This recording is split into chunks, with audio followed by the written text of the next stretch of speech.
సిజేపి కాక్రోచ్ జనతా పార్టీ ఎలా స్టార్ట్ అయిందంటే, మన CJ chief justice of India ఆయన అంటాడు, youngsters are like cockroaches, they don't get any employment, they don't get any place in any profession and they are already behaving like parasites in society.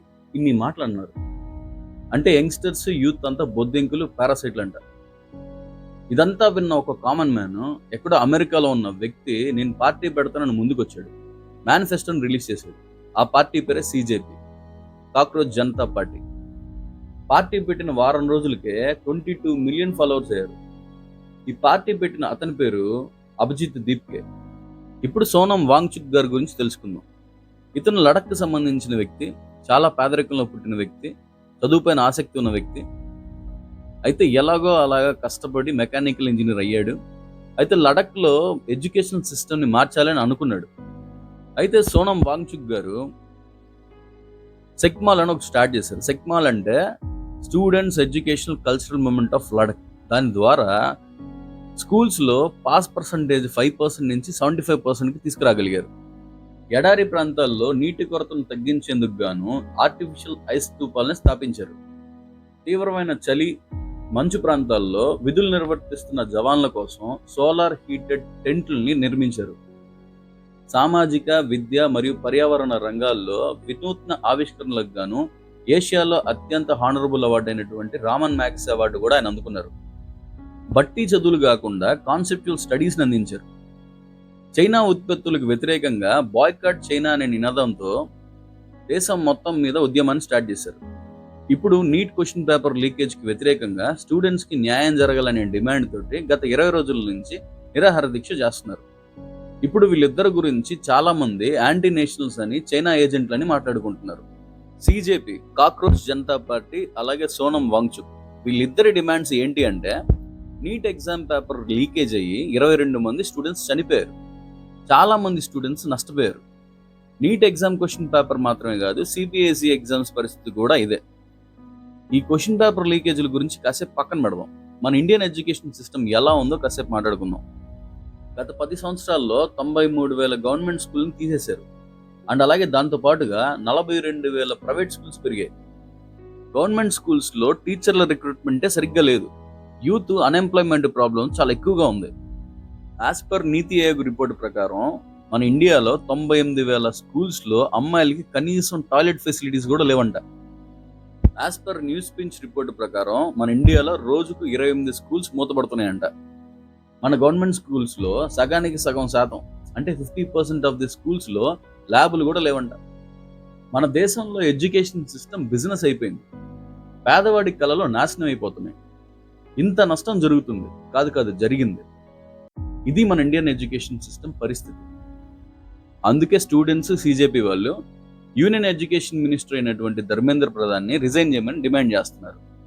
అలాగే NEET exam question paper leakage వల్ల చనిపోయిన వాళ్ళ కుటుంబాలకి 1 కోటి రూపాయలు నష్టపరిహారం ఇవ్వాలని demand చేస్తున్నారు.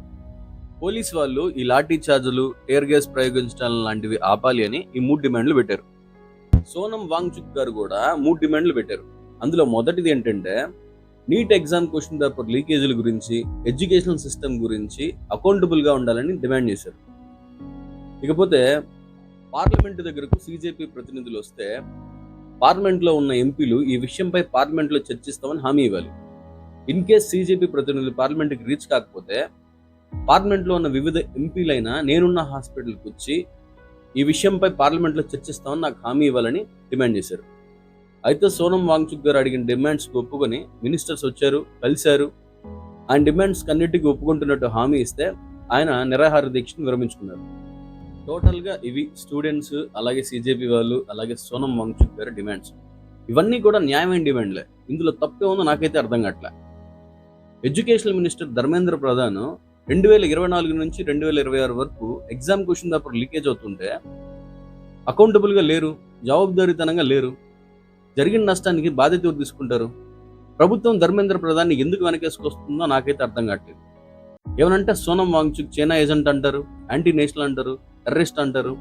ఇలా అనడం అసలు అర్థం ఉందా? సోనం వాంగ్చుక్ గారు చాలా క్లియర్గా చెప్తున్నారు, క్వశ్చన్ పేపర్ లీకేజ్ అంటే చిన్న విషయం కాదు, అది రాసే స్టూడెంట్స్కి అలాగే దేశానికి చాలా పెద్ద ప్రమాదం అని. ఎగ్జామ్స్ రాసిన స్టూడెంట్స్ చనిపోయారు, నష్టపోయారు. అలాగే ఏ అర్హత లేని స్టూడెంట్స్ పేపర్ లీకేజ్ అవడం వల్ల పాస్ అయ్యి రేపు డాక్టర్లు ఇంజనీర్లు అయితే దేశానికి ఎంత ప్రమాదకరం ఒకసారి ఆలోచించండి అని చెప్తున్నారు. ఇందులో తప్పే ఉంది.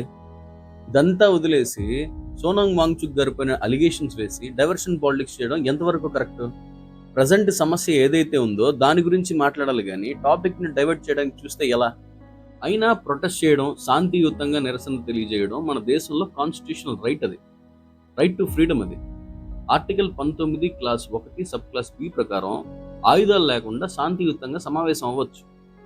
అలాగే article 19 clause 1 sub clause C ప్రకారం అసోసియేషన్లు లేదా ఏదైనా యూనియన్లు లేదా సహకార సంఘాలు ఏర్పాటు చేసుకోవచ్చు అని చెప్తున్నాయి. ఈ విషయంలో గవర్నమెంట్ చాలా దారుణంగా ఫెయిల్ అయిందని నాకు అర్థమైంది. ఒక్కసారి ధర్మేంద్ర ప్రధాన్ జరిగిన నష్టానికి నేను అకౌంటబుల్గా ఉంటానని చెప్తే అయిపోతుంది కదా, ఇకపైన అలాంటివి జరగవని మాటిస్తే అయిపోతుంది కదా. ఇవన్నీ చేయకుండా, పిల్లలని చూడకుండా, స్టూడెంట్స్ అని చూడకుండా లాఠీ చార్జీలు చేయిస్తారా? రక్తాలు వచ్చేటట్టు కొట్టిస్తారా? Tear gas ప్రయోగిస్తారా? ఇదే నా ప్రజాస్వామ్య భారతదేశం అంటే? ఈ లాఠీ చార్జ్ చూస్తుంటే అసలు ఈ ప్రభుత్వానికి మానవత్వం ఉందా అనిపిస్తుంది. ఫెయిర్ ఎడ్యుకేషన్ సిస్టమ్ కావాలి అని అడిగినందుకు లాఠీ చార్జ్ చేయిస్తారా? ఆడబిడ్డలను కూడా చూడకుండా చాలా దారుణంగా కొట్టినారు. ఒకవేళ గుంపుని చెదరగొట్టడానికి కొట్టినా మోకాల కింద, పిరుదుల పైన, పిక్కల పైన మాత్రం కొట్టాలి, అంతేగాని ఇలా తలలు బాగొట్టకూడదు. అసలు ఈ హ్యూమన్ రైట్స్ ఏమైపోయింది? ఏం చేస్తుంది? నష్టం అంతా జరిగిపోయాక వస్తుందా? నిరసన తెలియజేసే హక్కు లేదా ఈ దేశంలో? శాంతియుతంగా ప్రొటెస్ట్ చేసే స్వేచ్ఛ కూడా లేదా ఇక్కడ? ఇది డెమోక్రటిక్ ఇండియా అన్న విషయం ఈ పొలిటీషియన్స్ మర్చిపోయారా? నాకైతే తెలియట్లా. ఈ పొలిటీషియన్స్ ప్రజల కంటే గొప్ప వాళ్ళని అనుకుంటున్నారా? అంత లేదు. ప్రజలే నాయకులు, వాళ్ళకి మీరు సేవకులు. ఈ విషయం కానీ మీరు మర్చిపోతే నెక్స్ట్ ఎలక్షన్స్ లో ఓటుతోనే కొడతారో జాగ్రత్త. చట్టం ముందు అందరూ సమానులే. ఈ పొలిటీషియన్ ఆకాశం నుంచి ఊడిపడలేదు డెమోక్రసీని నాశనం చేస్తూ ఉంటే చూస్తూ ఉండడానికి. ఈ ఎడ్యుకేషన్ సిస్టంతో జెన్జీ కిడ్స్ ఫ్యూచర్ నాశనం చేద్దాం అనుకుంటున్నారా? ప్రభుత్వం దీనికి సమాధానం చెప్పి తీరాలి, అకౌంటబుల్ గా ఉండాలి. అయినా లాఠీ చార్జ్ చేస్తున్న విజువల్స్ చూస్తుంటే కడుపు తరుక్కుపోవట్లా, బాధ అనిపించట్లా? అదే పార్లమెంట్ లో ఉన్న పొలిటీషియన్స్ పిల్లలో, లేకుంటే అక్కడ లాఠీ చార్జ్ చేస్తున్నటువంటి వాళ్ళ కొడుకులు కానీ కూతుర్లు కానీ అదే ప్రొటెస్ట్ లో ముందు వరుసలో ఉంటే వీళ్ళు లాఠీ చార్జ్లు చేసేవాళ్ళ? ఇలా తలలు పగలగొట్టే వల్ల, టియర్ గ్యాస్ బుల్లెట్లను ప్రయోగించే వల్ల? అసలు ఈ గవర్నమెంట్ వీళ్ళని స్టూడెంట్స్ అనుకుంటుందా లేకుంటే టెర్రరిస్టులు అనుకుంటుందా నాకైతే అర్థం కావట్లా. ఇదంతా కాసేపు పక్కన పెడదాం. ప్రొటెస్ట్ చేస్తున్న ఏరియా అంతా కూడా ఇంటర్నెట్ ఫెసిలిటీని ఎందుకని కట్ చేశారు? అంత గొడవ జరుగుతుంటే ఒక్క నేషనల్ న్యూస్ ఛానల్ కూడా ఎందుకని కవరేజ్ చేయలేకపోయింది? అసలు మీడియా ఏమైపోయింది? సోషల్ మీడియా ఇన్ఫ్లుయెన్సర్స్ అలాగే చిన్న చిన్న ఇండివిజువల్ ఛానల్స్ కవరేజ్ ఇచ్చారే తప్ప మిగిలిన న్యూస్ ఛానల్స్ అన్ని ఏమైపోయినాయి? సుప్రీంకోర్టు కూడా ఇలాంటి యాక్టివిటీస్ జరిగినప్పుడు రాతపూర్వకంగా బయటపడమని చెప్తుంది. మరి అలాంటప్పుడు ఎవడు ఈ ఇంటర్నెట్ ఫెసిలిటీని కట్ చేయమని చెప్పాడు? గవర్నమెంట్ని క్వశ్చన్ చేస్తే యాంటీ నేషనలా? నిజం చెప్పాలని ట్రై చేస్తున్నాడు యాంటీ నేషనల్ అయితే మరి నిజాన్ని బయటికి రాకుండా జామర్లు పెట్టి ఆ నిజాన్ని కప్పిపెట్టిన ఈ గవర్నమెంట్ని ఏమనాలి? అధికార లెక్కల ప్రకారమే 180 మంది స్టూడెంట్స్ ఇంజూర్ అంట. అన్అఫీషియల్ గా ఇంకెంతమందో తెలియదు. ఇంత ఘోరమైన పాశవిక దాడికి బాధ్యత ఎవరు తీసుకోవాలి? ఇలా స్టూడెంట్స్ ఎవరు నొక్కేయాలని చూడడంలో అసలు అర్థం ఉందా? స్టూడెంట్స్ ని ఆపగలరని అనుకుంటున్నారా? ఈ ప్రపంచంలోనే హైయెస్ట్ పాపులేషన్ యూత్ మందే, తిరగబడితే తట్టుకోలేరు. అయితే ఈ ప్రొటెస్ట్ మొత్తంలో హైలైట్, రోమాలు నిక్కబొడుచుకున్న విషయం ఏంటంటే స్టూడెంట్స్ యొక్క ఐక్యత. ఆ యూనిటీ చూస్తుంటే గూస్ బంప్స్. అసలు మోస్ట్ ఆఫ్ ది పీపుల్ యూతే. మన దేశానికి యూనిటీయే కావాల్సిందే. ఆ యూనిటీ ఉంటే చాలు. ఎంత పెద్ద తోపైనా, ఎంత పెద్ద పొలిటీషియన్ దిగిరావాల్సిందే, డిమాండ్స్ ఒప్పుకోవాల్సిందే, ఒప్పుకుంటారు కూడా. యూనిటీని మాత్రం వదలొద్దు. మన హక్కులు మనం కాపాడుకుందాం, న్యాయం కోసం పోరాడదాం. మన యూనిటీని చెడగొట్టడానికి ఈ పొలిటీషియన్స్ మతం మొత్తం ఎక్కిస్తారు. ఎట్టి పరిస్థితుల్లో మన యూనిట్ని వదులుకోకూడదు. ఈ దేశం ఏ ఒక్కడిదో కాదు, నియంతృత్వ పాలన చేయడానికి, డిక్టేటర్షిప్ పాలన చేయడానికి. ఇది ప్రజాస్వామ్య భారతదేశం, డెమోక్రటిక్ ఇండియా. ఈ దేశంలోని ప్రజలకు మతం మొత్తం ఎక్కించొద్దు. ఈ దేశం ఏ ఒక్క హిందువుదో, ముస్లిందో, క్రిస్టియన్దో, సిక్దో, జైన్దో కాదు. ఈ దేశం ఏ తెలుగుడిదో, తమిళోడిదో, గుజరాతీ వాడిదో, హిందీ వాడిదో కాదు. ఈ దేశం మనది, మన అందరిది. We are the people of India. జై భీమ్, జై భారత్.